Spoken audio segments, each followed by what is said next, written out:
Dahan. Bonjour madame. Figure du 14e et très heureux de faire votre connaissance aujourd'hui. Moi aussi. Vous êtes illustrateur, vous êtes peintre et vous êtes aussi auteur. Oui. Comment est née votre vocation d'artiste? Ah, c'est très difficile à dire. Dois-je vous le dire? Écoutez, je suis né en Algérie. Je suis le plus petit d'une famille de 5 enfants.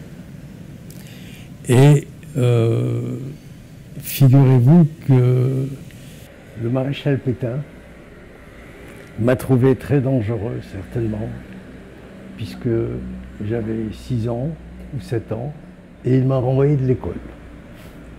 Donc, je n'avais pas de choix. J'avais une sœur qui était artiste, et qui me donnait envie de faire comme elle. Elle recevait pas mal d'artistes également. Et c'est un artiste, un jour, qui est passé et qui m'a dit, tu sais, tu devrais aller à Paris présenter les arts déco et les métiers d'art. Et j'y suis allé. Je suis venu à Paris.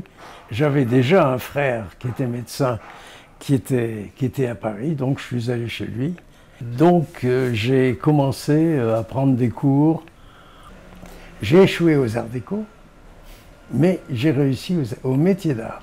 C'est une très bonne école aussi, mais malheureusement je n'ai pas pu y rester longtemps, parce que la guerre d'Algérie m'a rappelé. Et je suis retourné en Algérie pour faire la guerre pendant 28 mois. Et au retour d'Afrique du Nord, j'ai essayé de reprendre mes études, mais c'était trop tard. J'avais vu autre chose, je n'étais plus réceptif. Et pour me faire connaître, je suis allé dans la presse. Donc j'ai frappé aux portes de la presse, oui, mais aussi de la publicité. Donc j'ai travaillé avec les agences Havas, Publicis, et puis j'ai fait des campagnes publicitaires qui étaient quand même assez intéressantes. Voilà, j'étais bien, on m'appelait, je faisais des couvertures de revues comme l'Express, Le Point, Astrapi, Pomme d'Api. Finalement, Astrapi et Pomme d'Api, ça m'a appris à dessiner pour les enfants.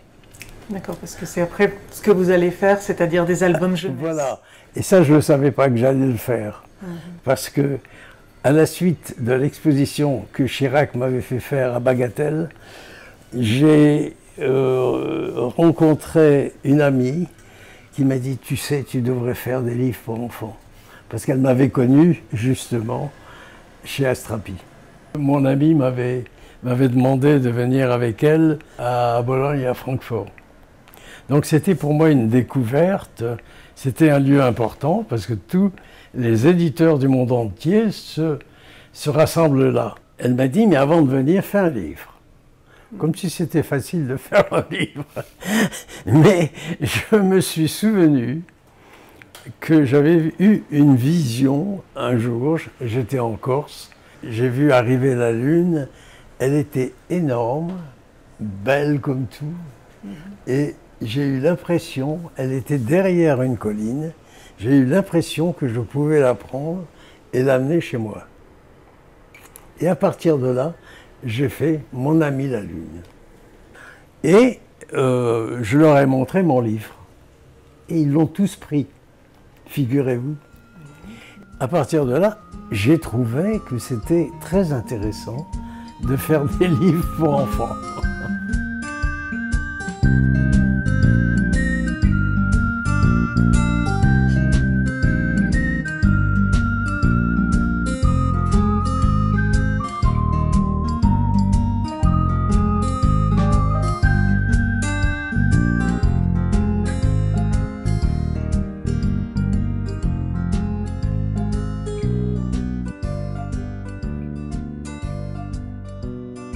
Vous êtes donc illustrateur de livres pour enfants, vous avez d'ailleurs beaucoup de succès à l'étranger, en Chine même je crois, vos albums sont traduits là-bas. Lorsque je suis arrivé en Chine, mais c'était pas possible. des photos de moi qui étaient grandes, je sais pas, elles faisaient 10 mètres presque, c'était incroyable. Donc, et puis des salles pleines de gens qui étaient venus me voir, me dire bonjour et tout ça, qui pleuraient, qui pleuraient parce que j'avais fait un livre qui s'appelait Cher petit poisson. C'est un chat qui, tous les matins, donnait à manger à son poisson et surtout n'oubliez pas de lui donner un bisou. Malheureusement, le bocal du poisson est devenu très vite insuffisant parce qu'il lui donnait beaucoup à manger. Et puis, bon, il a grossi. Le chat lui a dit, écoute, ce bocal est insuffisant pour toi, je vais te rendre ta liberté. Le poisson est parti et lui attendait tous les soirs que le poisson revienne.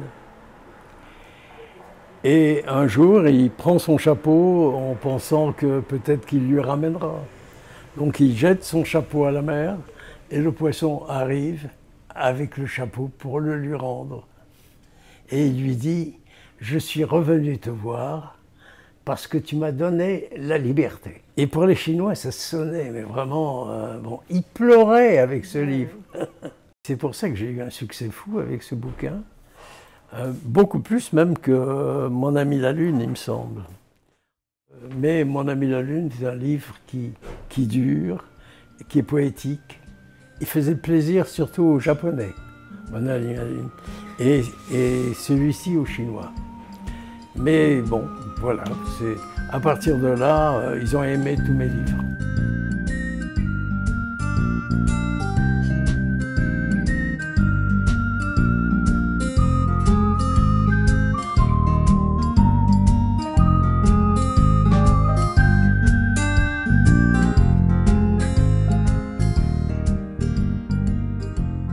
Comment se fait l'articulation entre le texte et l'image?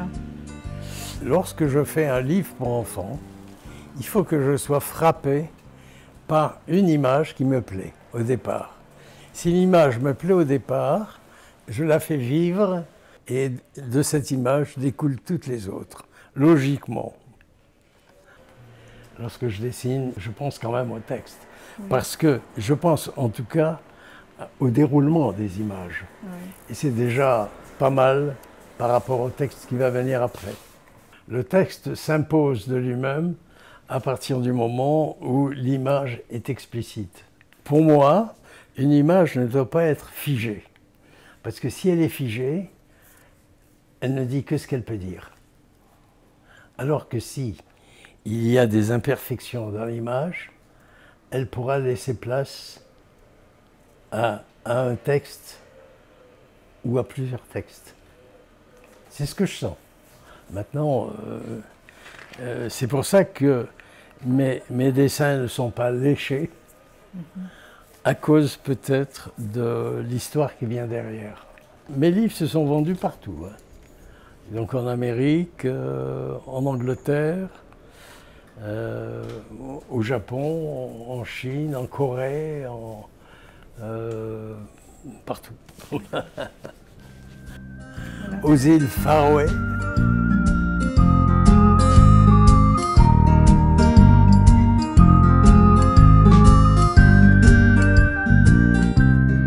Vous avez eu différents ateliers dans le 14e. Est-ce que vous vous souvenez de votre arrivée dans le 14e?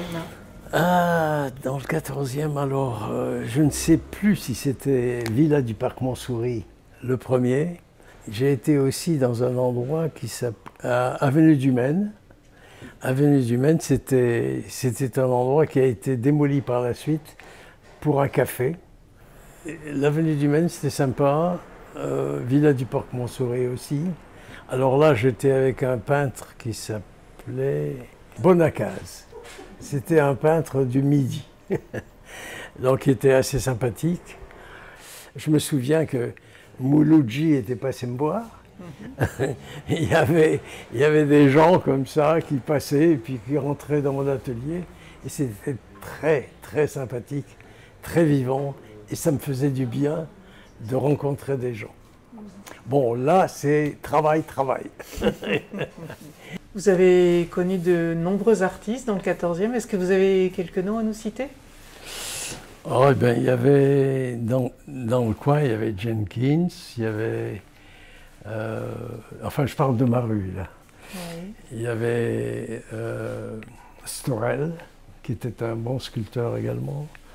Il y avait Giacometti, le frère. Donc j'ai connu le frère de Giacometti, qui venait justement avec Storel. On était un petit peu tous les trois, on parlait d'art et de... Bon. J'ai même rencontré Matisse, figurez-vous. J'ai rencontré Matisse, mais on n'a pas parlé de peinture, on a parlé d'atelier. Bizarrement. Vous étiez ami avec Zaouki? Ami, c'est beaucoup dire, mais bon, on était comme ça, on se disait des petits mots dans le quartier. Il y avait Madame Vieira da Silva, il y avait son mari Arpad. Il y avait Lindström aussi. Lindström aussi. J'avais beaucoup plus de rapport avec lui, on parlait plus de peinture ensemble, c'était vraiment constructif, disons. Mais enfin, tout ça, ce sont des regrets pour moi. Ils sont partis, malheureusement.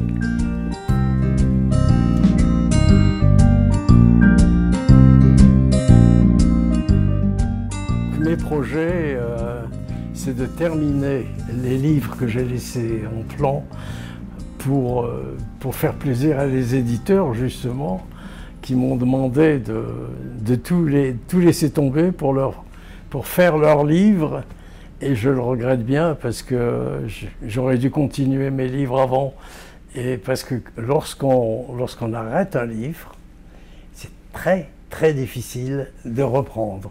On n'est plus dans la même vie. On n'est plus dans le même moule. Je ne sais pas comment vous expliquer ça, mais on est complètement étranger à son livre. On ne ressent plus les choses de la même façon.